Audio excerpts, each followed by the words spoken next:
Hello everyone. Last class में हमने देखा था स्वराज पार्टी। आज हम पढ़ेंगे साइमन कमीशन। Simon commission. दूसरा टॉपिक है हमारा नेहरू रिपोर्ट और तीसरा टॉपिक है हमारा जिन्ना के 14 सूत्र। जिन्ना के 14 सूत्र। पहला टॉपिक है साइमन कमीशन, दूसरा है नेहरू रिपोर्ट और तीसरा टॉपिक है हमारा जिन्ना के 14 सूत्र। तो सबसे पहले हम देखते हैं साइमन कमीशन। साइमन कमीशन, इसका मूल नाम, सबसे पहले तो हम ये देखते हैं कि साइमन कमीशन का मूल नाम क्या है। साइमन कमीशन का मूल नाम है भारतीय विधिक आयोग। भारतीय विधिक आयोग। इसे हम साइमन कमीशन क्यों कहते हैं? क्योंकि इसके अध्यक्ष, जो भारतीय विधिक आयोग है, इसके अध्यक्ष थे सर जॉन साइमन। इस कारण इसे कहा जाता है साइमन कमीशन। साइमन कमीशन क्यों कहा जाता है? क्योंकि इसके अध्यक्ष थे सर जॉन साइमन। और इसे कहा जाता है श्वेत कमीशन। श्वेत कमीशन भी कहा जाता है, श्वेत कमीशन या व्हाइट कमीशन। श्वेत आयोग या व्हाइट कमीशन भी कहा जाता है। क्यों? क्योंकि इसके सभी सदस्य अंग्रेज थे। यह एक 7 सदस्यीय आयोग था और इसके सभी सदस्य अंग्रेज थे। इस कारण इसे कहा जाता है श्वेत कमीशन। भारतीय विधिक आयोग, साइमन कमीशन और श्वेत कमीशन तीनों एक ही। जो साइमन कमीशन है उसमें हम सबसे पहले इसकी देखेंगे पृष्ठभूमि। इसके बाद साइमन कमीशन की भारत में, साइमन कमीशन का भारत में जो आगमन हुआ है उसकी प्रतिक्रिया। साइमन कमीशन की पहले हम इसकी पृष्ठभूमि देखेंगे और भारतीयों की, उसके बाद हम इस भारतीयों की प्रतिक्रियाएं, और लास्ट में हम देखेंगे साइमन कमीशन की जो रिपोर्ट आती है उसके मुख्य बिंदु कौन कौन से थे। तो सबसे पहले हम इसकी पृष्ठभूमि देखते हैं। तो साइमन कमीशन का गठन क्यों हुआ है? पृष्ठभूमि में हम देखेंगे साइमन कमीशन का गठन का कारण क्या है। तो साइमन कमीशन के गठन का कारण यह है कि 1919 का जो अधिनियम था, 92 चेम्सफोर्ड सुधार अधिनियम या भारत शासन अधिनियम 1919, उसके अंतर्गत प्रांतों में द्वैध शासन लागू किया गया था, जो कि 1921 में लागू हुआ था। तो उसकी समीक्षा हेतु प्रत्येक, मतलब जो साइमन कमीशन का गठन क्यों किया गया है, 1919 का जो 92 चेम्सफोर्ड सुधार अधिनियम था उसकी समीक्षा हेतु प्रति 10 वर्ष, यानी कि 10 वर्ष बाद उसकी समीक्षा हेतु जो 1919 का अधिनियम है उसकी धारा थी 84, धारा 84 के अंतर्गत यह प्रावधान किया गया था। किसका? कि 10 वर्ष इसकी समीक्षा के लिए एक आयोग का गठित करने का प्रावधान किया गया था। 1919 के अधिनियम के अंतर्गत प्रांतों में जो द्वैध शासन सहित कई प्रशासनिक सुधार किए गए थे, जो कि 1921 में लागू हुए। इन सुधारों की समीक्षा हेतु 10 वर्ष पश्चात एक आयोग गठित करने का प्रावधान 1919 के अधिनियम की धारा 84 में रखा गया था। चूंकि 1929 में जो ब्रिटेन में चुनाव होने थे, आम चुनाव होने थे, और उस समय जो कंजर्वेटिव दल है, कौन? कंजर्वेटिव, उस समय कंजर्वेटिव दल सत्ता में था। कंजर्वेटिव दल सत्ता में था, जबकि विपक्ष में था लेबर दल। कंजर्वेटिव दल सत्ता में था और लेबर दल विपक्ष में था। जो विपक्षी दल था, कौन? लेबर दल, वो भारत को स्वशासन या स्वराज देने के पक्ष में था, जबकि कंजर्वेटिव दल एक रूढ़िवादी दल था और भारत को स्वराज या स्वशासन देने के पक्ष में बिल्कुल भी नहीं था, यानी कि डोमिनियन स्टेट देने के भी पक्ष में नहीं था। कौन? कंजर्वेटिव दल, जिसकी भारतीय मांग कर रहे थे। तो इन्होंने क्या किया, चूंकि ब्रिटेन में 1929 में आम चुनाव होने थे और कंजर्वेटिव दल सत्ता में था, जो कि भारत को स्वराज देने के पक्ष में नहीं था, इस दल ने नवंबर 1927 में, नवंबर 1927 में एक विधिक आयोग भारत भेजने की घोषणा की, जिसका उद्देश्य भारत में 1919 के सुधारों की समीक्षा करना था। घोषणा कब की है? नवंबर 1927 में। और इस घोषणा पर अमल करते हुए एक 7 सदस्यीय आयोग का गठन किया। इसमें जो इसके अध्यक्ष थे sir John Simon, sir John Simon इसके अध्यक्ष थे, जो थे सर जॉन साइमन इसके अध्यक्ष थे और वो थे लिबरल पार्टी से थे सर जॉन साइमन। ब्रिटेन में बेसिकली 3 पार्टियां थी, कौन कौन सी? एक तो कंजर्वेटिव दल है, दूसरा है लेबर दल। कंजर्वेटिव दल भारत को स्वशासन देने के पक्ष में था, जबकि जो लेबर पार्टी थी वो कंजर्वेटिव दल भारत को स्वशासन देने के पक्ष में नहीं था, जबकि लेबर पार्टी भारत को स्वराज्य स्वशासन देने के पक्ष में थी। इस कारण से इन्होंने एक आयोग का मतलब समय से पूर्व ही कंजर्वेटिव दल ने एक आयोग का गठन कर दिया, ताकि जो लेबर पार्टी है वो भारत में स्वशासन न दे सके, यानी कि भारत के प्रति एक थोड़ा उदार रवैया अपनाती थी। और जो ब्रिटेन में 3 दल थे, कौन कौन से? कंजर्वेटिव, कंजर्वेटिव, लेबर और liberal.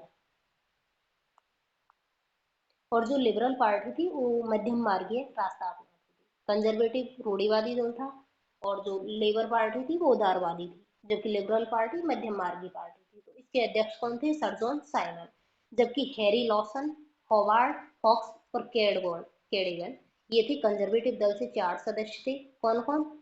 Harry Lawson, Harry Lawson, Howard Fox, Fox और कैडगन। कैडगन, हॉवार्ड फॉक्स और हैरी लॉसन ये थे किससे? कंजर्वेटिव दल से। लिबरल दल से कौन था? सर जॉन साइमन, जो कि इसके अध्यक्ष भी थे। जबकि एटली और हार्टसॉन, एटली और हार्टसॉन ये थे किससे? लेबर पार्टी से। एटली बाद में जाके ब्रिटेन के प्रधानमंत्री भी बनते हैं। इस आयोग के सभी सदस्य सांसद थे। इसके 7 सदस्य थे और सभी सदस्य सांसद थे, यानी कि ब्रिटिश संसद के सदस्य थे। इस आयोग में जो सदस्य नियुक्त किए गए थे वे सभी सदस्य सांसद थे, और इस कारण इसमें कोई भी भारतीय सदस्य नामित नहीं हो पाया। यह सुझाव, यानी कि इसके सभी सदस्य सांसद होने चाहिए, यह सुझाव किसने दिया है? वायसराय इरविन ने। वायसराय कौन था उस टाइम पे भारत का? Irwin, Lord Irwin. इरविन ने सुझाव दिया कि इसके सभी सदस्य सांसद होने चाहिए, ताकि कोई भी भारतीय इसका सदस्य नहीं बन पाए। सभी सदस्य ब्रिटेन के होने के कारण इसे कहा गया है श्वेत कमीशन, श्वेत आयोग या व्हाइट कमीशन। व्हाइट कमीशन या श्वेत आयोग कहा गया है। जो इस प्रकार उन्होंने एक आयोग का गठन कर दिया है, यानी कि साइमन आयोग, जिसे हम जो भारतीय विधिक आयोग, जिसे हमें साइमन कमीशन या व्हाइट कमीशन भी कहते हैं, इसका गठन कर दिया गया है। तो भारतीयों की इसके प्रति प्रतिक्रिया क्या थी? तो भारतीयों ने इसका विरोध किया। विरोध किया। विरोध करने का कारण क्या था? विरोध करने का कारण था कि इस आयोग में कोई भी सदस्य भारतीय नहीं था। पहला कारण था कि इस आयोग का कोई भी सदस्य भारतीय नहीं था, और दूसरा इसका कारण था कि समय से पूर्व इसका गठन कर दिया। समय से पूर्व इसका गठन कर दिया, इस कारण से भारतीय इसका विरोध कर रहे थे। एक कारण था कोई भी सदस्य इसका भारतीय नहीं था, और दूसरा कारण क्या था? इसका समय से पूर्व गठन करना। तो उक्त दोनों कारणों के चलते वर्ष 1927 ईस्वी में कांग्रेस का होता है मद्रास अधिवेशन। कांग्रेस का मद्रास अधिवेशन, जिसके अध्यक्ष थे M.A. अंसारी। कांग्रेस का मद्रास अधिवेशन जिसकी अध्यक्षता की M.A. अंसारी, इसमें प्रस्ताव पारित किया गया है किसके विरुद्ध? साइमन कमीशन की बहिष्कार। साइमन कमीशन के बहिष्कार हेतु एक प्रस्ताव पारित किया गया है। कौन सा? हर रूप में, हर रूप में तथा हर स्तर पर बहिष्कार। किसका? साइमन कमीशन का। हर रूप में तथा हर स्तर पर बहिष्कार का प्रस्ताव पारित हुआ है वर्ष 1927 में कांग्रेस के मद्रास अधिवेशन में, जिसकी अध्यक्षता की है M.A. अंसारी के द्वारा। जो अधिकांश भारतीय दल थे वो साइमन कमीशन के बहिष्कार के पक्ष में थे, मगर कुछ दल बहिष्कार के विरोध में तथा सरकार के पक्ष में थे। कौन कौन से थे? साइमन आयोग का समर्थन किन किन ने किया है, या सरकार के समर्थक कौन कौन से दल थे? एक तो थे जो मुस्लिम लीग है, मुस्लिम लीग है, वो इस जो साइमन कमीशन के बहिष्कार के पक्ष में, यानी कि जो मुस्लिम लीग थी, जो साइमन कमीशन को लेकर दो गुटों में विभाजित हो गई। एक गुट था सफी गुट, सफी गुट, और दूसरा गुट था जिन्ना गुट। जिन्ना गुट और सफी गुट, यानी कि जो मुस्लिम लीग थी साइमन कमीशन को लेकर दो गुटों में विभाजित हो गई, सफी गुट और जिन्ना गुट। जो जिन्ना गुट था वो कांग्रेस के साथ था। कांग्रेस के साथ था इन द सेंस ये है कि जो जिन्ना गुट था उन्होंने जो साइमन कमीशन है उसका बहिष्कार किया, यानी कि अंग्रेज की जो सरकार के विरोध में था। जबकि जो सफी गुट है, इन्होंने साइमन कमीशन के बहिष्कार का विरोध किया, यानी कि सरकार के पक्ष में था। तो सफी गुट सरकार के पक्ष में था, जबकि सरकार के विरोध में कौन सा था? जिन्ना गुट। मुस्लिम लीग के दो पार्ट हो गए, दो भागों में विभाजित हो गई या दो गुटों में विभाजित हो गई, सफी गुट और जिन्ना गुट। सफी गुट सरकार के साथ था, जबकि जो जिन्ना गुट था वो कांग्रेस के साथ। दूसरी है पंजाब की यूनियनिस्ट पार्टी। जो पंजाब की यूनियनिस्ट पार्टी, ये भी सरकार के साथ थी, यानी कि इन्होंने जो साइमन आयोग है उसका समर्थन किया। तीसरी है मद्रास की जस्टिस पार्टी। जस्टिस पार्टी या न्यायदल, ये भी सरकार के साथ थी। और अंत में हम देखेंगे जो डिप्रेस्ड क्लास दल था, डिप्रेस्ड क्लास पार्टी थी, उसकी ओर से जो अम्बेडकर थे, B.R. अम्बेडकर, इन्होंने भी साइमन कमीशन का समर्थन किया, यानी कि ये भी सरकार के पक्ष में थे। तो कौन कौन थे सरकार के पक्ष में या साइमन आयोग के समर्थक? मुस्लिम लीग का सफी गुट, पंजाब की यूनियनिस्ट पार्टी और मद्रास की जस्टिस पार्टी, और इसके अलावा जो डिप्रेस्ड क्लास दल की ओर से B.R. अम्बेडकर सरकार के पक्ष में थे। जो साइमन कमीशन है उसका भारत में आगमन होता है सर्वप्रथम कहाँ पर? बम्बई में। कहाँ पर होता है? बम्बई में। कब होता है? 3 फरवरी 1928 को। 3 फरवरी 1928 को साइमन कमीशन का भारत में आगमन होता है सर्वप्रथम कहाँ पर? बम्बई में। साइमन कमीशन का गठन, ये साइमन कमीशन की घोषणा हुई है नवंबर 1927 में। भारत आगमन होता है 3 फरवरी 1928 में। मुंबई पहुंचा, जो कि 31 मार्च 1928 तक भारत में रहा। तत्पश्चात 11 अक्टूबर 1928 को पुनः भारत आया और 13 अप्रैल 1929 को पुनः इंग्लैंड गया, यानी कि भारत में ये 2 बार आता है। ओके। लेकिन उसकी जो भारत यात्रा के दौरान उसका हर स्थान पर साइमन कमीशन का विरोध हुआ, जैसे कि लाहौर में लाला लाजपत राय ने इसका विरोध किया। और इस दौरान जो लाठीचार्ज के दौरान जो साइमन कमीशन गो बैक के नारे लगाए। और इस दौरान जो लाला लाजपत राय की मृत्यु भी हो गई थी। कब? 17 नवंबर 1928 को। 17 नवंबर 1928 को लाला लाजपत राय की लाठीचार्ज के दौरान जो घायल होने के बाद मृत्यु भी हो गई थी। मद्रास में भी इसका विरोध टी प्रकाशन के नेतृत्व में हुआ था। लखनऊ में विरोध हुआ, पटना, दिल्ली, मुंबई, कोलकाता, यानी कि लगभग संपूर्ण भारत में साइमन कमीशन का विरोध हुआ है। 1929 में आम चुनाव के परिणाम आए, जो कि ब्रिटेन में हुए थे, और कंजर्वेटिव दल हार गया। लेबर पार्टी की सरकार बनी। इस समय नई सरकार ने मई 1929 में इरविन को लंदन बुलाया। इरविन कौन थे? भारत के वायसराय। तथा सरकार व इरविन की मध्य वार्ता हुई, और इस वार्ता के उपरांत इरविन भारत आया। तत्पश्चात दीपावली घोषणा पत्र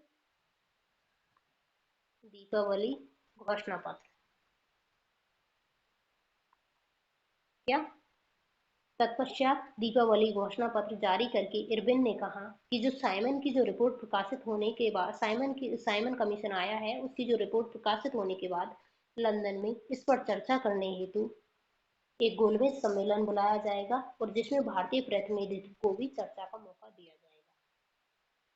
क्या होता है? जो 1929 के आम चुनाव हुए थे, उसमें जो कंजर्वेटिव दल जो पहले सत्ता में था वो हार गया, और लेबर पार्टी सत्ता में आ गई। लेबर पार्टी की सरकार बनी, और भारत के उस समय वायसराय थे लॉर्ड इरविन। और जो नई सरकार बनी थी लेबर पार्टी की, उनकी मध्य वार्ता हुई। उस वार्ता के उपरांत भारत में आया है कौन? Lord Irwin. और उन्होंने एक घोषणा पत्र जारी किया गया था, दीपावली घोषणा पत्र जारी करके इरविन ने क्या कहा है कि साइमन की रिपोर्ट प्रकाशित होने के बाद लंदन में इस पर चर्चा हेतु गोलमेज सम्मेलन बुलाया जाएगा, जिसमें भारतीय प्रतिनिधित्व को भी चर्चा का मौका दिया जाएगा। इरविन की इस घोषणा पर मोतीलाल नेहरू के नेतृत्व में विभिन्न दलों के नेता नवंबर 1929 को दिल्ली में एकत्रित हुए, और इसमें इरविन ने कौन सा प्रस्ताव रखा था? गोलमेज सम्मेलन, जिसमें भारतीय भी पार्टिसिपेट करेंगे। इसको क्या कहा गया था? दीपावली घोषणा पत्र। जो इसमें इरविन के प्रस्ताव पर सभी नरमपंथी नेता सहमत हो गए। इस प्रकार नरमपंथी नेताओं व इरविन के मध्य कौन सा हुआ है? दिल्ली समझौता।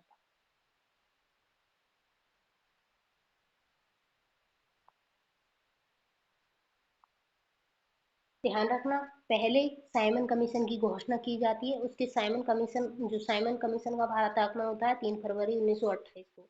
उसके बाद 1929 के मई 1929 में जो आम चुनाव के परिणाम आ जाते हैं और लेबर पार्टी सत्ता में आ जाती है। कहाँ पर? ब्रिटेन में।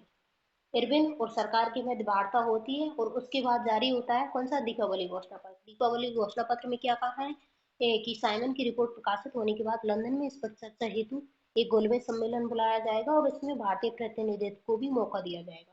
इसके बाद जो भारतीय और राष्ट्रीय कांग्रेस थे या अधिकांश भारतीय दल के जो नरमपंथी नेता थे वो इस पर सहमत हो गए और इस प्रकार नरमपंथी नेता और इरविन के मध्य कौन सा समझौता होता है? दिल्ली समझौता।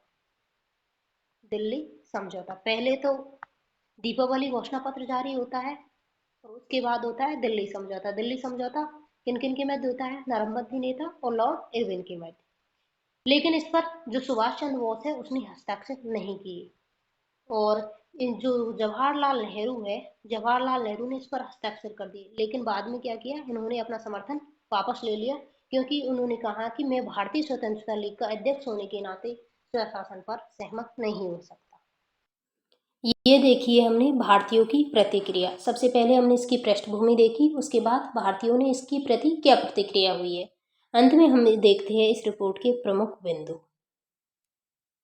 जो साइमन कमीशन की रिपोर्ट प्रकाशित हुई है 12 मई और 27 मई 12 और 27 मई 1930 को 12 और 27 मई 1930 को साइमन कमीशन की रिपोर्ट प्रकाशित होती है दो भागों में। एक तो 12 मई को होती है और 27 मई को होती है और जून 1930 में यह प्रकाशित हुई, जिसमें निम्न प्रावधान थे। साइमन कमीशन की घोषणा हुई है नवंबर 1927 में। साइमन कमीशन का भारत में आगमन होता है 3 फरवरी 1928 को और जो इसकी रिपोर्ट प्रकाशित होती है 12 मई 1930 व 27 मई 1930 को। साइमन कमीशन की दो भागों में रिपोर्ट जारी हुई और जून 1930 में यह रिपोर्ट प्रकाशित हुई। इस रिपोर्ट में क्या क्या प्रावधान थे? इस रिपोर्ट में पहला प्रावधान ये था कि 1919 के अधिनियम के तहत जो प्रांतों में जो द्वैध शासन था उसे समाप्त कर दिया जाए और प्रांतों में क्या दिया जाए? उत्तरदायी शासन। प्रांतों में द्वैध शासन को समाप्त करके प्रांतों में उत्तरदायी सरकार बनाई जाए जो कि स्वायत्त रूप से काम करे। पहला पॉइंट था कौन सा? प्रांतों में द्वैध शासन समाप्त किया जाए और प्रांतों में उत्तरदायी सरकार बनाई जाए जो कि स्वायत्त रूप से काम करे। दूसरा ये था कि देसी रियासतों प्लस प्रांतों, देसी रियासतों तथा प्रांतों की एक परिषद हो जिसमें विचार विमर्श किया जा सके। देसी रियासत प्लस प्रांतों, यानी कि भारत दो पार्टों में विभाजित था उस समय। देसी रियासतें थी और कुछ पर सरकार के अंतर्गत जो कुछ प्रांत बने हुए थे। तो इसमें दूसरी धारा कौन सी थी कि देसी रियासतों और प्रांतों की एक परिषद हो जिससे कि विचार विमर्श किया जाए। तीसरा पॉइंट था इसमें जो मताधिकार पहले 3% था उसे बढ़ाकर कर दिया जाए 15%। मताधिकार 3% से बढ़ाकर 15% कर दिया जाए। नेक्स्ट पॉइंट था इसमें, चौथा पॉइंट था जो सांप्रदायिक निर्वाचन प्रणाली है वो उसे जारी रखे। इसके अलावा जो मुसलमानों के लिए सीटों या विशेष प्रतिनिधित्व दिया गया है और प्रांतों की जो मुसलमानों के लिए जो सीट है विशेष प्रतिनिधित्व रखा जाए और प्रांतों के विधानमंडलों का विस्तार किया जाए और गवर्नरों की जो शक्ति है उसको भी बढ़ाया जाए। कौन कौन सा? सांप्रदायिक निर्वाचन प्रणाली जारी रहे, मुसलमानों को विशेष प्रतिनिधित्व दिया गया है उसे जारी रखा जाए। इसके अलावा प्रांतों के विधानमंडलों का विस्तार किया जाए और गवर्नरों को जो शक्ति दी गई है उसे और बढ़ाया जाए। इसके अलावा पांचवा पॉइंट है बम्बई को सिंध से और उड़ीसा को बिहार से तथा बर्मा को भारत से। मुंबई को सिंध से, उड़ीसा को बिहार से और बर्मा को भारत से अलग किया जाए। पांचवी रिपोर्ट ये है। इसके अलावा जो स्वशासन है जिसकी भारतीय पहले मांग कर रहे थे, स्वशासन या डोमिनियन, इसका इस रिपोर्ट में कहीं भी जिक्र नहीं किया गया। इसमें कौन कौन सी बातें थी? प्रांतों में द्वैध शासन समाप्त किया जाए और प्रांतों में उत्तरदायी सरकार बनाई जाए जिससे कि स्वायत्त रूप से काम कर सके। इसके अलावा देसी रियासतों और प्रांतों की एक परिषद हो जिसमें विचार विमर्श किया जाए। मताधिकार 3% से 15% कर दिया जाए।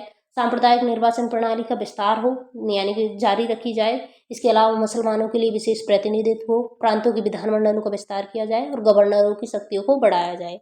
सिंध को मुंबई से, उड़ीसा को बिहार से और बर्मा को भारत से अलग किया जाए। तो ये है क्या, Simon report. Simon report, Simon report हो चुकी है। नेक्स्ट पॉइंट है हमारा नेहरू रिपोर्ट।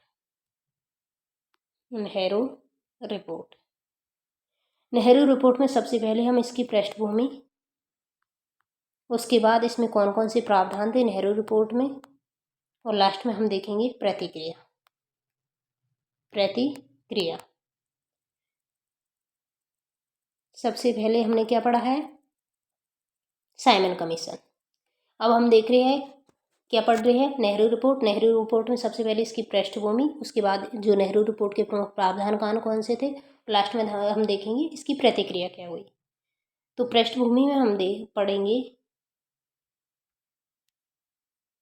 जब साइमन आयोग का भारत में जब साइमन आयोग का विरोध हो रहा था, उस समय जो भारत सचिव थे वर्केन हेड। जब भारत में साइमन आयोग का विरोध हो रहा था, उस समय भारत सचिव बर्केन हेड ने भारतीयों को यह कहते हुए चुनौती दी कि भारतीय लोग सर्वसम्मति से संविधान की रूपरेखा नहीं बना सकते। जो भारत सचिव है उन्होंने क्या चुनौती दी है भारतीयों के सामने, कि जो भारतीय लोग हैं वो सर्वसम्मति से संविधान की रूपरेखा नहीं बना सकते, और अगर भी ऐसा कर पाते हैं, अगर वो संविधान बना पाते हैं, संविधान की रूपरेखा बना पाते हैं, तो हम उस रूपरेखा के अनुसार भारत में प्रशासनिक सुधार करेंगे। किसने चुनौती दी है, तत्कालीन भारत सचिव बर्केन हेड ने। किनको, भारतीयों को। इस चुनौती के जवाब में दिल्ली में M.A. अंसारी के नेतृत्व में फरवरी और मार्च 1928 में क्रमशः 2 सर्वदलीय बैठक हुई, मगर इसमें कोई परिणाम नहीं निकला और इसमें लगभग 29 दलों ने पार्टिसिपेट किया था। कितने, 29 दलों ने भाग लिया था। पुनः 19 मई 1928 को, कब, 19 मई 1928 को मुंबई में, कहाँ पर, बम्बई में M.A. अंसारी की अध्यक्षता में सर्वदलीय बैठक हुई और इस बैठक में संविधान या रूपरेखा, संविधान प्रारूप या रूपरेखा समिति का गठन किया गया है। किसका, संविधान प्रारूप या रूपरेखा समिति का गठन किया गया है। किसमें, 19 मई 1928 को मुंबई में एक सर्वदलीय बैठक होती है। किसके नेतृत्व में, M.A. अंसारी के नेतृत्व में। और इसमें अध्यक्ष एवं सचिव के अलावा 9 सदस्य थे, यानी कि कुल कितने थे, 11 सदस्य। अध्यक्ष और सचिव समेत 11 सदस्य थे, जबकि अध्यक्ष और सचिव के अलावा थे इसमें 9 सदस्य। इसमें सदस्य कौन कौन थे, जो 9 सदस्य की जो कमेटी गठित की गई थी, इसमें पहले जो मोतीलाल नेहरू है, मोतीलाल नेहरू, ये कौन थे, इसके अध्यक्ष। मोतीलाल नेहरू इसके अध्यक्ष थे। किसके, जो कमेटी गठित की गई थी संविधान प्रारूप या रूपरेखा समिति, उसके अध्यक्ष कौन थे, मोतीलाल नेहरू। इस कारण से इसे कहा जाता है नेहरू रिपोर्ट या नेहरू समिति बोल सकते हैं हम इसे। नेहरू रिपोर्ट क्यों कहा जाता है, क्योंकि इस कमेटी के अध्यक्ष कौन थे, मोतीलाल नेहरू। जबकि जो जवाहरलाल नेहरू है, JLN, जवाहरलाल नेहरू इसके सचिव थे। अध्यक्ष थे मोतीलाल नेहरू, सचिव थे जवाहरलाल नेहरू। इसके अलावा इसमें 9 सदस्य और थे, और 9 सदस्य और कौन कौन थे, तेज बहादुर सप्रू, जो कि लिबरल फेडरेशन से थे। जबकि जो NM जोशी है, कौन, NM जोशी जो लेबर पार्टी से थे। जो कांग्रेस से कौन था इसमें, नेहरू रिपोर्ट में या नेहरू समिति में या संविधान प्रारूप या रूपरेखा समिति में, कांग्रेस से थे सुभाष चंद्र बोस थे इस कमेटी में, कांग्रेस से। MS अणे थे हिंदू महासभा से। MR जयकर भी हिंदू महासभा से थे, इन्होंने बाद में अपना नाम वापस ले लिया था। अली इमाम और शोएब कुरैशी थे मुस्लिम लीग से। मंगल सिंह सिख। कौन? मंगल सिंह, ये थे मंगल सिंह सिंध, जो एक सिख थे, जबकि जीपी प्रधान गैर ब्राह्मण थे। 9 सदस्य थे। कौन कौन? मोतीलाल नेहरू, जो 11 टोटल 11 सदस्य थे, जबकि 9 सदस्यीय एक समिति थी। किनको छोड़ के? अध्यक्ष और सचिव को छोड़ के। अध्यक्ष थे पंडित मोतीलाल नेहरू, जबकि इसके सचिव थे जवाहरलाल नेहरू। तेज बहादुर सप्रू, जो कि लिबरल फेडरेशन से थे। NM जोशी लेबर पार्टी से थे। सुभाष चंद्र बोस कांग्रेस पार्टी से थे। MS अणे हिंदू महासभा से थे। MR जयकर हिंदू महासभा से थे, जो बाद में इन्होंने अपना नाम वापस ले लिया। जबकि अली इमाम और शोएब कुरैशी मुस्लिम लीग से आते थे। मंगल सिंह सिंध सिख थे, जबकि जीपी प्रधान गैर ब्राह्मण थे। 10 अगस्त 1928 10 अगस्त 1928 को यह रिपोर्ट तैयार हो गई, जिसमें 7 अध्याय। 10 अगस्त 1928 को यह रिपोर्ट तैयार हो गई, जिसमें 7 अध्याय, 2 सूची और 3 परिशिष्ट थे। 7 अध्याय, 2 सूची और 3 परिशिष्ट थे। 10 अगस्त 1928 को यह रिपोर्ट तैयार हो गई। कौन सी? नेहरू रिपोर्ट। 28 से 31 अगस्त 1928 को लखनऊ में सर्वदलीय बैठक बुलाई, जिसमें आरंभिक रूप से रिपोर्ट को सहमति दी गई, मगर बाद में मत वैभिन्न हो गया। बाद में मतलब जो सदस्य थे वो आपस में विवाद करने लग गए थे, यानी कि जो नेहरू रिपोर्ट पर जो मत नहीं रहा। क्या नहीं रहा? मत, यानी कि सभी इसमें सुधार चाहते थे। जो नेहरू रिपोर्ट है उसके प्रमुख बिंदु कौन कौन से हैं? प्रमुख बिंदु। नेहरू रिपोर्ट में जो नेहरू रिपोर्ट में क्या क्या मांग की गई थी? पॉइंट नंबर 1 है डोमिनियन स्टेट की मांग। डोमिनियन स्टेट, यानी कि भारत को अधिराज्य का दर्जा दिया जाए, जिसका तात्पर्य यह है कि ब्रिटिश राष्ट्रमंडल के अंतर्गत स्वतंत्रता। किसके अंतर्गत? ब्रिटिश राष्ट्रमंडल के अंतर्गत स्वतंत्रता, यानी कि भारत को डोमिनियन का दर्जा दिया जाए। दूसरी इसकी मांग थी, भारत में एक संघ होगा जिसके अधीन केंद्र में द्विसदनीय विधानमंडल होगा।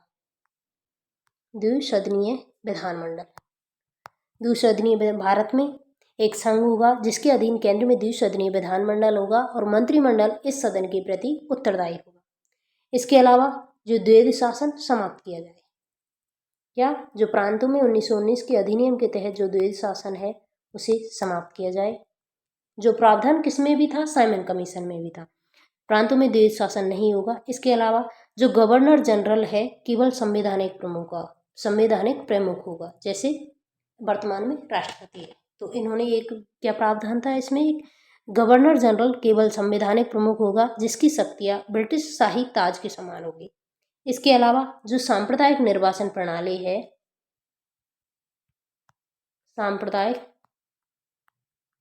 प्रणाली है उसको समाप्त करना।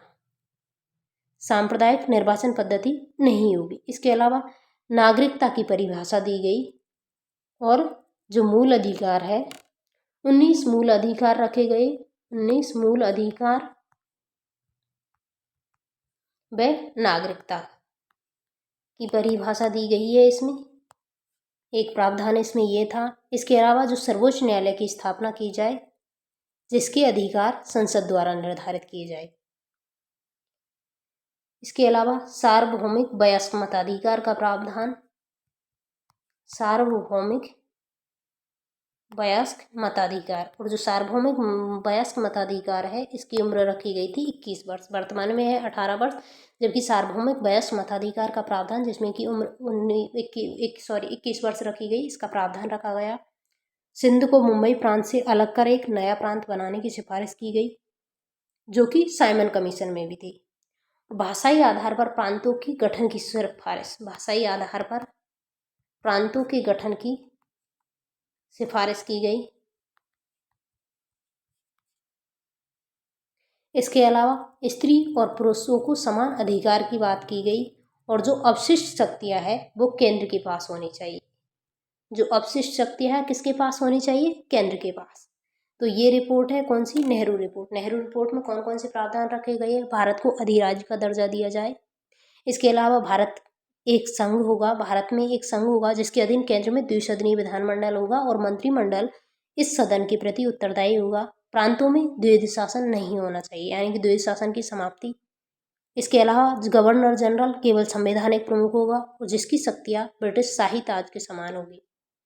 सांप्रदायिक निर्वाचन पद्धति नहीं होगी, एक प्रावधान इसमें यह था। इसके अलावा नागरिकता की परिभाषा दी गई और 19 मूल अधिकारों को प्रतिपादित किया गया।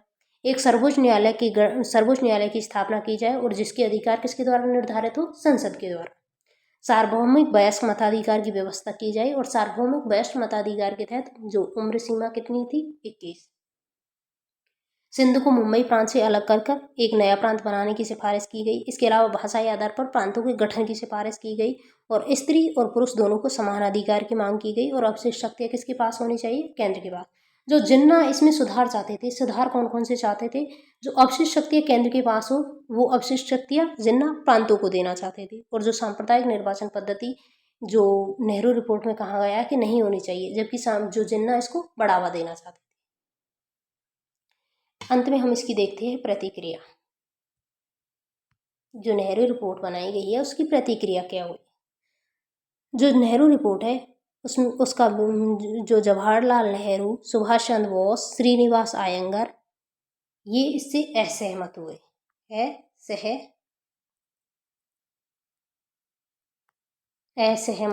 असहमत क्यों हुए? क्योंकि इन्होंने पूर्ण स्वतंत्रता की, क्योंकि इसमें पूर्ण स्वतंत्रता की बात नहीं हुई। किसमें? नेहरू रिपोर्ट में। क्योंकि इसमें क्या किसकी डिमांड की गई थी? डोमिनियन स्टेट की बात की गई थी। तो जवाहरलाल नेहरू, सुभाष चंद्र बोस और श्रीनिवास अयंगर इस रिपोर्ट से इसलिए असहमत हुए क्योंकि इसमें पूर्ण स्वतंत्रता की बात नहीं की और इन्होंने नाराज होकर एक पार्टी का गठन किया गया है, इंडियन इंडिपेंडेंस लीग। किसकी स्थापना की गई है? इंडियन इंडिपेंडेंस लीग की स्थापना की गई है 1928 में। किन्होंने? जवाहरलाल नेहरू, सुभाष चंद्र बोस और श्रीनिवास अयंगर ने, जिसके अध्यक्ष अयंगर को तथा बोस सुभाष चंद्र बोस और जो जवाहरलाल नेहरू है उनको इसका सचिव बनाया गया। तो जो सुभाष चंद्र बोस है और जवाहरलाल नेहरू और श्रीनिवास अयंगर के विरोध करने का कारण क्या था कि इसमें पूर्ण स्वतंत्रता की बात नहीं की। जबकि जो सिख थे उन्होंने 30% आरक्षण की मांग की थी। सिखों ने 30% की आरक्षण, सिखों को 30% आरक्षण नहीं दिया गया तो वे ये इस रिपोर्ट से असहमत हो गए। और जो खड़ग सिंह है उन्होंने यह वक्तव्य दिया कि यह रिपोर्ट रद्दी की टोकरी में फेंकने लायक है। और जिन्ना इसमें कुछ सुधार करना चाहते थे, मोहम्मद अली जिन्ना इसमें कुछ सुधार या कुछ संशोधन चाहते थे, मगर इन संशोधनों को कांग्रेस ने अस्वीकृत कर दिया। और ऐसे में दिल्ली में सभी मुस्लिम दलों की बैठक हुई और यहाँ पर जो सफ़ी गुट और जो जिन्ना गुट था वो एक हो गए तथा जिन्ना ने कितने दिए? जिन्ना ने 14 सूत्र दिए। जिन्ना के 14 सूत्र आगे आएंगे। तो इसमें जिन्ना कौन कौन से संशोधन चाहते थे? जिन्ना संशोधन चाहते थे कि केंद्र में 1/3 आरक्षण मुसलमानों को दिया जाए। इसके अलावा जो अवशिष्ट शक्तियाँ है वो प्रांतों के पास हो और वयस्क मताधिकार लागू हो तब तक पंजाब व बंगाल में जनसंख्या के आधार पर मुसलमानों को आरक्षण दिया जाए। इसके अलावा सिंध को प्रांत बनाने का कार्य आरंभ हो और संविधान में यदि जो संशोधन किया जाए वो दोनों सदनों के अलग अलग तथा संयुक्त रूप से 80% मतों से हो। तो जिन्ना के कुछ प्रस्ताव थे। जब इन प्रस्तावों को नहीं माना गया तो जिन्ना के द्वारा क्या दिए गए थे? जिन्ना के 14 सूत्र। तो फर्स्ट हमने पढ़ा है कौन सा? Simon commission. दूसरा पढ़ा है हमने नेहरू रिपोर्ट और लास्ट में हम देखेंगे जिन्ना के 14 सूत्र। साइमन कमीशन के विरोध के कारण नेहरू रिपोर्ट आई है और जो नेहरू रिपोर्ट के जो जिन प्रस्तावों से जिन्ना असंतुष्ट थे उसके कारण आए हैं जिन्ना के 14 सूत्र।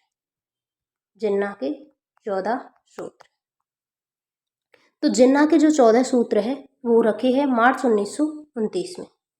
मार्च 1929 में यह प्रस्तुत किया गया है। कब? मार्च 1929 में। किसके द्वारा किया गया है? मोहम्मद अली जिन्ना के द्वारा। जिसका उद्देश्य क्या था? इसका उद्देश्य ये था कि भावी जो संवैधानिक सुधार व प्रशासनिक सुधार किए जाए उसमें इन सूत्रों का पालन या ध्यान रखा जाए। इनमें जो जिन्ना के द्वारा जो 14 सूत्र दिए गए थे उनका उद्देश्य क्या था? सरकार के द्वारा जो भावी संवैधानिक सुधार किए जाएंगे उसमें इन सूत्रों का पालन किया जाए या इन सूत्रों का ध्यान रखा जाए। तो जिन्ना के 14 सूत्र कौन कौन से थे? इनमें मेनली ये है कि जो मुसलमानों को विशेष प्रतिनिधित्व, विशेष आरक्षण, विशेष शक्तियाँ दी जाए। जिन्ना का मेन फोकस इस पे रहेगा। तो इसमें कौन कौन से थे कि भारतीय संविधान परिसंघात्मक हो तथा अवशिष्ट शक्तियाँ प्रांतों को दी जाए। अवशिष्ट शक्तियाँ किसको देने की बात कही है? इन्हें प्रांतों को।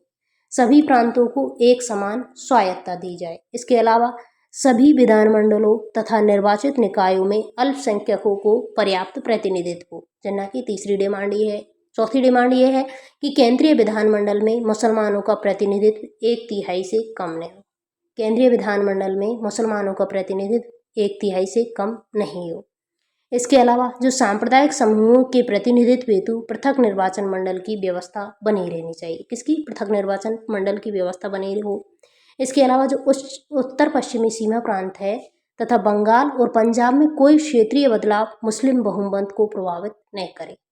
इसके अलावा जो सभी संप्रदायों को धार्मिक स्वतंत्रता हो, सभी संप्रदायों को धार्मिक स्वतंत्रता हो। नेक्स्ट है सिंध को मुंबई से पृथक किया जाए। जो मांग उसमें भी की गई थी, किसमें? नेहरू रिपोर्ट में भी। इसके नेक्स्ट है उत्तर पश्चिमी सीमा प्रांत तथा बलूचिस्तान में संवैधानिक सुधार लागू। उत्तर पश्चिमी सीमा प्रांत तथा बलूचिस्तान में संवैधानिक सुधार लागू हो। राज्य की सभी सेवाओं तथा स्थानीय निकायों में मुसलमानों के लिए स्थान आरक्षित हो। नेक्स्ट है मुस्लिम संस्कृति, धर्म तथा व्यक्तिगत कानून या पर्सनल लॉ को सुरक्षा दी जाए। नेक्स्ट है केंद्रीय व प्रांतीय मंत्रिमंडलों में मुसलमानों को कम से कम 1/3 प्रतिनिधित्व मिले। अगला प्रावधान है मोहम्मद अली जिन्ना का कि किसी भी संप्रदाय के 3/4 सदस्यों, किसी भी संप्रदाय के 3/4 सदस्यों के विरोध करने पर विधानमंडल अथवा स्थानीय निकाय में कोई भी विधेयक या प्रस्ताव पारित नहीं हो। और नेक्स्ट है विधान परिषद, केंद्रीय विधानमंडल तथा भारतीय परिषद की इकाई राज्यों की सहमति के बिना संविधान में संशोधन नहीं किया जाए। तो यह है जिन्ना के 14 सूत्र। 14 सूत्रों में इनका मेन लक्ष्य क्या था? मुसलमानों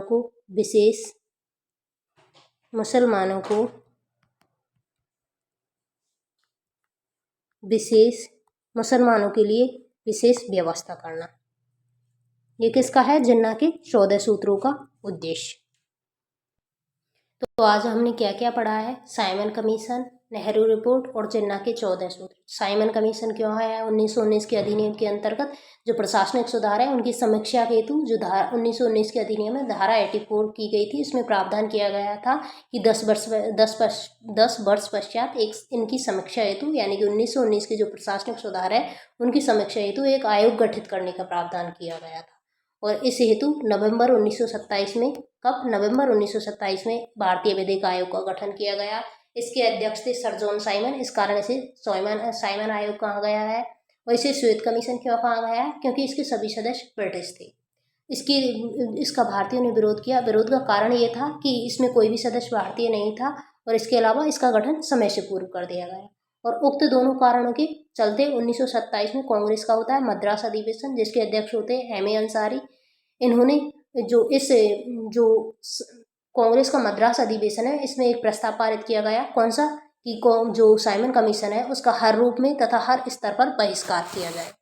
साइमन आयोग का कुछ दलों ने समर्थन किया गया था। कौन कौन से? मुस्लिम लीग का सफी गुट ने इसका समर्थन किया गया। किसने? सफी गुट ने। इसके अलावा पंजाब की यूनियनिस्ट पार्टी ने और जस्टिस पार्टी, जो कि कहाँ की है? मद्रास की जस्टिस पार्टी, और जो अंबेडकर, इन्होंने इसका समर्थन किया है। किसका? साइमन कमीशन का। साइमन कमीशन का भारत में आगमन होता है सर्वप्रथम कहाँ पर? बम्बई। कब होता है? 3 फरवरी 1928। 3 फरवरी 1928 को साइमन कमीशन का भारत में आगमन होता है। कहाँ पर? बम्बई। और साइमन कमीशन का साइमन गो बैक के नारे लगे तथा साइमन कमीशन का संपूर्ण भारत में विरोध हुआ। साइमन कमीशन भारत में कब आया? 3 फरवरी 1928 को। और इस दौरान जो लाला लाजपत राय थे, जो कि लाहौर में साइमन कमीशन के विरोध का जो साइमन कमीशन की बहिष्कार कर रहे थे, उस दौरान लाला लाजपत राय घायल हो गए। उनकी नवंबर 1928 को मृत्यु हो गई। इसके अलावा जो 1929 में जो आम चुनाव होते हैं ब्रिटेन में, और जो कंजर्वेटिव दल, जो सत्तारूढ़ दल था, वो हार गया और लेबर पार्टी की सरकार बनी। लेबर पार्टी की सरकार बनने के बाद जो लंदन में जो तत्कालीन वायसराय थे लॉर्ड इरविन और सरकार के मध्य वार्ता हुई, और वार्ता के पश्चात इरविन भारत आए तथा दीपावली घोषणा पत्र जारी किया। और दीपावली घोषणा पत्र में क्या घोषणा की इन्होंने घोषणा की, जो साइमन कमीशन है उसकी रिपोर्ट प्रकाशित होने के बाद लंदन में इस पर चर्चा हेतु एक गोलमेज सम्मेलन बुलाया जाएगा। गोलमेज सम्मेलन यानी राउंड टेबल कॉन्फ्रेंस की जाएगी, और इसमें भारतीयों को भी प्रतिनिधित्व में चर्चा का मौका दिया जाएगा। इरविन की इस घोषणा के बाद जो नरमपंथी नेता थे, उनके मध्य और इरविन के मध्य एक वार्ता होती है, जिसे कहा जाता है दिल्ली समझौता। दिल्ली समझौता पर अधिकांश नरमपंथी नेता सहमत थे, लेकिन जो सुभाष चंद्र बोस है, इन्होंने इस पर हस्ताक्षर नहीं किए, और जो जवाहरलाल नेहरू थे, उन्होंने पहले इस पर हस्ताक्षर कर दिए, लेकिन बाद में वो बाद में इन्होंने अपना समर्थन वापस ले लिया। जो साइमन कमीशन है उसकी रिपोर्ट प्रकाशित होती है 12 मई और 27 मई 1930 को प्रकाशित होती है, और 12 और 27 मई को जो 2 भागों में जारी की है। कब? 12 मई और 27 मई 1930 को साइमन रिपोर्ट 2 भागों में जारी की गई, और जून 1930 में यह प्रकाशित हुई। और इस रिपोर्ट के प्रमुख प्रावधान कौन कौन से थे? द्वैध शासन को समाप्त किया जाए, द्वैध शासन की समाप्ति, और प्रांतों में उत्तरदायी शासन बनाया जाए जो कि स्वायत्त रूप से काम कर सके। इसके अलावा देशी रियासतों और प्रांतों की एक परिषद हो जिससे कि विचार विमर्श किया जाए। जो मताधिकार है वो 3% से बढ़ाकर कितना कर दिया जाए? 15% कर दिया जाए। ओके। इसके अलावा सांप्रदायिक निर्वाचन प्रणाली जारी रहे, मुसलमानों को जो विशेष प्रतिनिधित्व दिया गया है वो भी जारी रहे, प्रांतों के विधानमंडलों का विस्तार किया जाए, गवर्नरों को जो शक्तियां दी गई है उसको भी बढ़ाया जाए। सिंध को मुंबई से और उड़ीसा को बिहार से तथा बर्मा को भारत से अलग किया जाए। जबकि पहले जो कांग्रेसी नेता थे, जो भारत के जो राष्ट्रवादी नेता थे, वो मांग कर रहे थे किसकी? डोमिनियन स्टेट की मांग कर रहे थे, लेकिन इस रिपोर्ट में इसका कहीं भी जिक्र नहीं किया गया। नेक्स्ट पॉइंट पढ़ा था हमने नेहरू रिपोर्ट। नेहरू रिपोर्ट में हमने क्या देखा था कि जो साइमन आयोग का भारतीय जब विरोध कर रहे थे, तो तत्कालीन भारत सचिव थे कौन? बर्केनहेड।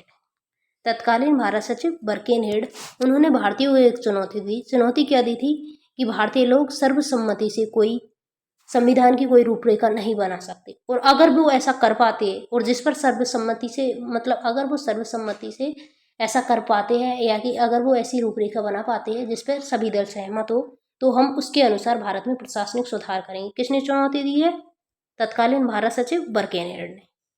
इस चुनौती को स्वीकार करते हुए जो भारतीय राष्ट्रवादी नेता थे, उन्होंने M.A. अंसारी के नेतृत्व में फरवरी-मार्च 1928 में 2 सर्वदलीय बैठक आयोजित की गई, लेकिन इसका कोई परिणाम नहीं निकला।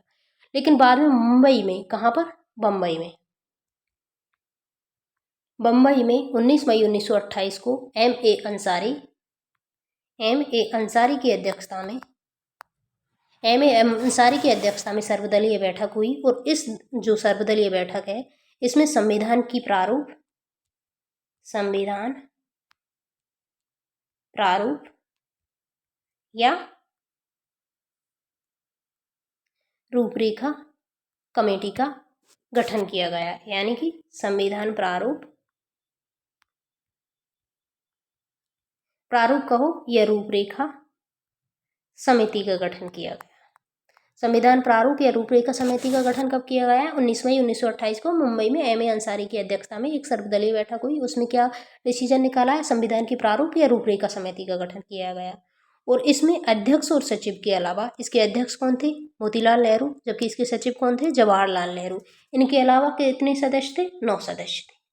9 सदस्यों में जो कांग्रेस की तरफ से इसमें पार्टिसिपेट किया था सुभाष चंद्र बोस ने, जबकि जो तेज बहादुर सप्रू ने लिबरल दल की ओर से पार्टिसिपेट किया था। N.M. जोशी लेबर पार्टी से थे, सुभाष चंद्र बोस कांग्रेस से थे ही, M.S. अणे हिंदू महासभा से थे, M.R. जैकर, जो पहले जो हिंदू महासभा से थे लेकिन बाद में इन्होंने अपना नाम वापस ले लिया।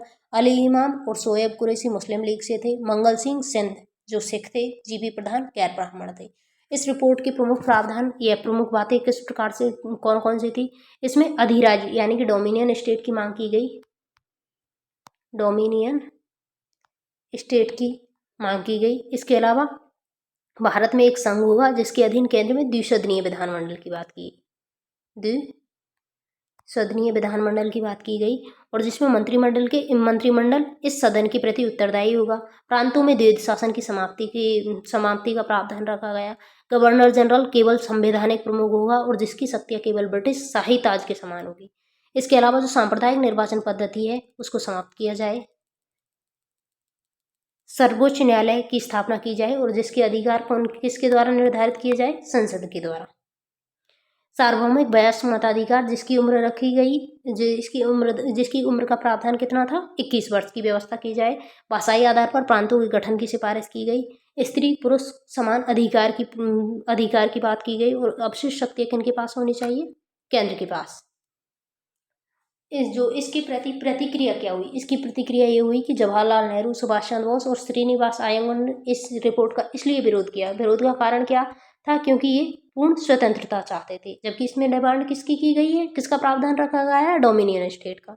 और इन्होंने अलग होकर एक इंडियन इंडिपेंडेंस लीग की गठन कर लिया 1928 ईस्वी में।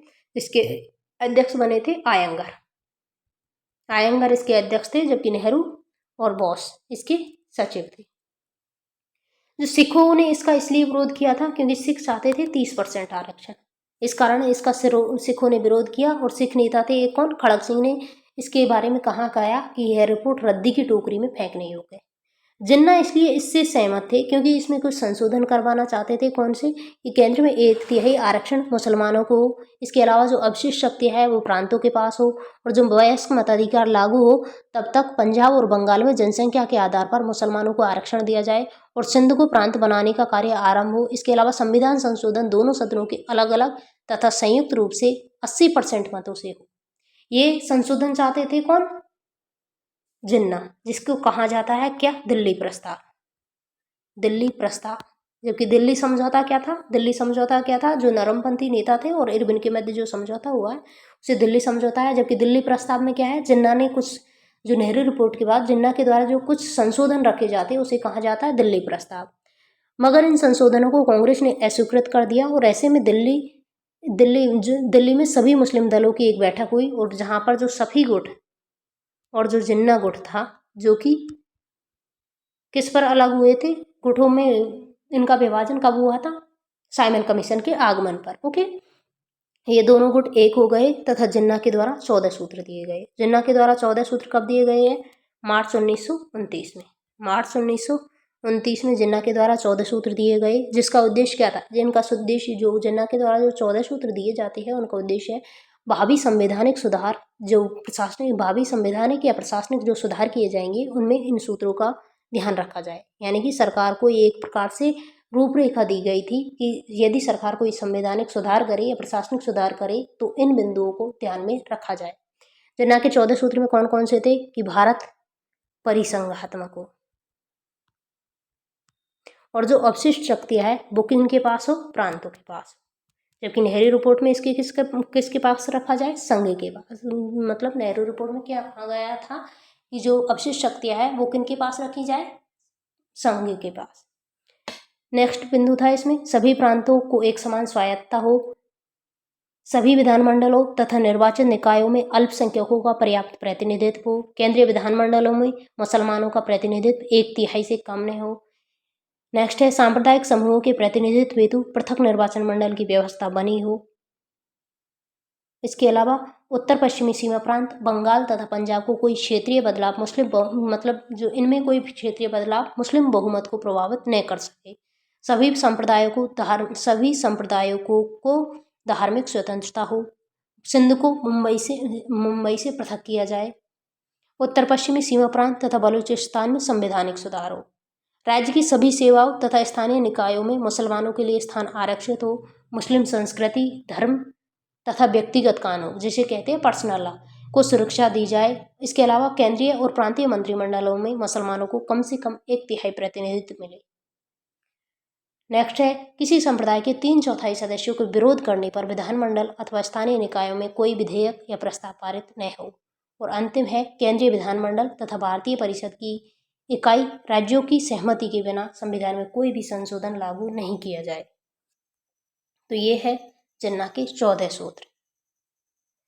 जिन्ना ने जब ये 14 सूत्र प्रथम गोलमेज सम्मेलन में रखे तब 1932 में सांप्रदायिक पंचाट आया, तो उसमें अधिकांश सूत्रों को शामिल कर लिया गया। यानी कि जिन्ना के जो 14 सूत्र थे उन्हें उसने किस में रखा है, प्रथम गोलमेज सम्मेलन जो कि 1930 में हुआ है। इससे संबंधित जो जो जिन्ना के जो 14 सूत्र है, इनसे संबंधित राजेंद्र प्रसाद जो कि भारत के प्रथम राष्ट्रपति भी रहे, इन्होंने एक कथन कहा है कि इन सूत्रों का केवल इतना महत्व था कि इसकी अधिकांश शर्तें सांप्रदायिक पंचाट में शामिल कर ली गई। तो आज हम कौन कौन से टॉपिक पढ़ चुके हैं, कौन से? पहले हमने पढ़ा है साइमन कमीशन, दूसरा है नेहरू रिपोर्ट और तीसरा है जिन्ना के 14 सूत्र। एक छोटा सा टॉपिक और है, कौन सा? कांग्रेस का लाहौर अधिवेशन। कांग्रेस का लाहौर अधिवेशन ये होता है 1929 में। कांग्रेस का जो लाहौर अधिवेशन है, जब संवैधानिक गतिरोध चल रहा था, संवैधानिक गतिरोध किस किस के मध्य चल रहा था? पहले साइमन कमीशन आया, उसके विरोध में नेहरू रिपोर्ट आई, और नेहरू रिपोर्ट के विरोध में कौन से आए? जिन्ना के 14 सूत्र है। तो जब संवैधानिक गतिरोध चल रहा था, इसी दौरान 1929 में कांग्रेस का नियमित अधिवेशन होता है। कहाँ पर? लाहौर में। और गांधी जी के सुझाव पर इसके अध्यक्ष बने हैं जवाहरलाल नेहरू। जवाहरलाल नेहरू इसके अध्यक्ष बने हैं, किसके? कांग्रेस का लाहौर अधिवेशन। इस अधिवेशन में कांग्रेस के द्वारा पहली बार पूर्ण स्वतंत्रता का लक्ष्य रखा। कांग्रेस के द्वारा पहली बार पूर्ण स्वतंत्रता का लक्ष्य कब रखा गया है? कांग्रेस का लाहौर अधिवेशन, जिसकी अध्यक्षता की है जवाहरलाल नेहरू के द्वारा। कब जो कांग्रेस का लाहौर अधिवेशन कब हुआ है? 1929 ईस्वी में। जो पूर्ण स्वराज का, इसमें पूर्ण स्वतंत्रता लक्ष्य रखा गया है। तो इसमें कौन कौन से प्रावधान थे? इसमें ये प्रावधान थे कि जो गोलमेज सम्मेलन होने वाले थे, किसके अकॉर्डिंग? जो साइमन कमीशन है उसकी रिपोर्ट आई है, उसके बाद जो साइमन कमीशन की जो रिपोर्ट है आई है, उससे पहले जो इरविन के द्वारा दीपावली घोषणा पत्र जारी किया गया था, उसमें क्या कहा गया था कि जो साइमन रिपोर्ट आएगी उसके अकॉर्डिंग जो लंदन में गोलमेज सम्मेलन बुलाए जाएंगे और इसमें भारतीयों को भी प्रतिनिधित्व दिया जाएगा। तो जो कांग्रेस का जो लाहौर अधिवेशन है, उसमें जो गोलमेज सम्मेलन से संबंधित नीति निर्धारित की गई। गोलमेज सम्मेलन से संबंधित जो नीति है, यानी कि जो विदेश नीति है, उसकी घोषणा की गई। और इसकी घोषणा क्या की गई कि गोलमेज सम्मेलन में कांग्रेस पार्टिसिपेट नहीं करेगी। इसके अलावा जो नेहरू रिपोर्ट थी, जिसमें कि डोमिनियन स्टेट की भारतीयों के द्वारा मांग की गई थी, राष्ट्रवादियों के द्वारा डोमिनियन जो स्टेट की मांग की गई थी, उस योजना को समाप्त कर दिया गया और इसके स्थान पर पूर्ण स्वतंत्रता की मांग की गई। यानी कि कांग्रेस का अब लक्ष्य घोषित कर दिया गया है पूर्ण स्वतंत्रता। इससे पूर्व जो नेहरू रिपोर्ट में इनका लक्ष्य क्या रखा गया था? Dominion state. पूर्ण स्वाधीनता की मांग बुलंद की गई और पंडित जवाहरलाल नेहरू ने कहा कि हमारा लक्ष्य है स्वाधीनता, और स्वाधीनता का अर्थ है पूर्ण स्वतंत्रता। 31 दिसंबर 1929 को, यानी कि दिसंबर 1929 को कांग्रेस का लाहौर अधिवेशन बुलाया जाता है। और 31 दिसंबर 1929 की मध्य रात्रि को रावी नदी के तट पर, कहाँ पर? रावी नदी के तट पर, यानी कि जो लाहौर है उसमें रावी नदी के तट पर जवाहरलाल नेहरू ने नया तिरंगा झंडा फहराया तथा स्वतंत्रता दिवस मनाने की घोषणा की गई। यानी कि प्रतिवर्ष 26 जनवरी को स्वतंत्रता दिवस मनाने की घोषणा की गई। तो पहला स्वतंत्रता दिवस कब मनाया गया है? 26 जनवरी 1930 को। पहला स्वतंत्रता दिवस कब मनाया गया था? 26 जनवरी 1930 को। घोषणा की गई है इसकी 31 दिसंबर 1929 को। ओके। और जब भारत स्वतंत्र हो जाता है, भारत स्वतंत्र कब होता है? 15 अगस्त 1947 को। 15 अगस्त 1947 को भारत स्वतंत्र हो जाता है। तो इसके बाद क्या करते हैं? जो स्वतंत्रता दिवस मनाया, प्रतिवर्ष स्वतंत्रता दिवस कब मनाने लग गए? 15 अगस्त को। लेकिन जो 26 जनवरी है उनको यादगार बनाने के लिए हमारे यहाँ क्या मनाया जाता है? गणतंत्र दिवस। गणतंत्र दिवस, क्योंकि इस दिन बाद में जो संविधान है उसको लागू किया था। जब ये संविधान बनकर तैयार हो गया था 26 नवंबर को, लेकिन इसको 26 जनवरी को ही लागू करने का कारण ये था कि पहले इससे पूर्व जो 26 जनवरी को स्वतंत्रता दिवस मनाया जाता था और बाद में इसे गणतंत्र दिवस मनाने लग गए। 26 जनवरी 1930 को संपूर्ण देश में स्वतंत्रता दिवस मनाने की घोषणा की गई। इस कारण 26 जनवरी 1950 को संविधान लागू हुआ तथा गणतंत्र दिवस मनाया जाने लगा। और जो राष्ट्रीय आंदोलन का जो नेतृत्व था, राष्ट्रीय आंदोलन का नेतृत्व जो कि जो चोरी चोरा हत्याकांड के बाद गांधी जी के द्वारा असहयोग आंदोलन का स्थगन कर दिया जाता है और उसके बाद गांधी जी को गिरफ्तार करके जेल में डाल दिया जाता है। तो गांधी जी राजनीतिक रूप से एक प्रकार से संन्यास ले लेते हैं। लेकिन इसमें इस जो कांग्रेस का लाहौर अधिवेशन है उसमें जो राष्ट्रीय आंदोलन है उसका नेतृत्व फिर से गांधी जी के हाथों में सौंप दिया जाता है और अधिवेशन में सविनय अवज्ञा आंदोलन करने की भी घोषणा कर दी गई थी। तो जो कांग्रेस का लाहौर अधिवेशन में कौन कौन से प्रस्ताव यानी कि कौन कौन से निर्णय लिए गए, एक तो निर्णय था कि कांग्रेस का लक्ष्य रख दिया गया था क्या, पूर्ण स्वतंत्रता, पूर्ण स्वतंत्रता। इसके अलावा गोलमेज सम्मेलन से संबंधित निर्णय किए गए, यानी कि इसमें पार्टिसिपेट नहीं किया जाएगा। जो नेहरू रिपोर्ट के अकॉर्डिंग जो डोमिनियन स्टेट की जो मांग की गई थी उसको समाप्त कर दिया गया था और उसके स्थान पर पूर्ण स्वतंत्रता कांग्रेस का लक्ष्य रखा गया। और 31 दिसंबर 1929 को 1929 की मध्यरात्रि को रावी नदी के तट पर जवाहरलाल नेहरू के द्वारा तिरंगा फहराया गया और स्वतंत्रता दिवस मनाने की घोषणा कर दी गई। कब? 26 जनवरी। तो 26 जनवरी 1930 को पहली बार संपूर्ण देश में स्वतंत्रता दिवस मनाने की घोषणा की गई और इस कारण 26 जनवरी 1950 को संविधान लागू हुआ तथा गणतंत्र दिवस मनाया जाने लगा। और राष्ट्रीय आंदोलन का नेतृत्व फिर से गांधी जी को सौंप दिया गया और अधिवेशन में सविनय अवज्ञा आंदोलन प्रारंभ करने की घोषणा की गई। तो ये है कांग्रेस का लाहौर अधिवेशन 1929, जिसकी अध्यक्षता की है जवाहरलाल नेहरू के द्वारा। तो आज कौन कौन से टॉपिक पढ़े हैं? साइमन कमीशन, नेहरू रिपोर्ट, जिन्ना के 14 सूत्र और कांग्रेस का लाहौर अधिवेशन। नेक्स्ट क्लास है उसमें पढ़ेंगे हम सविनय अवज्ञा आंदोलन। Thank you for watching.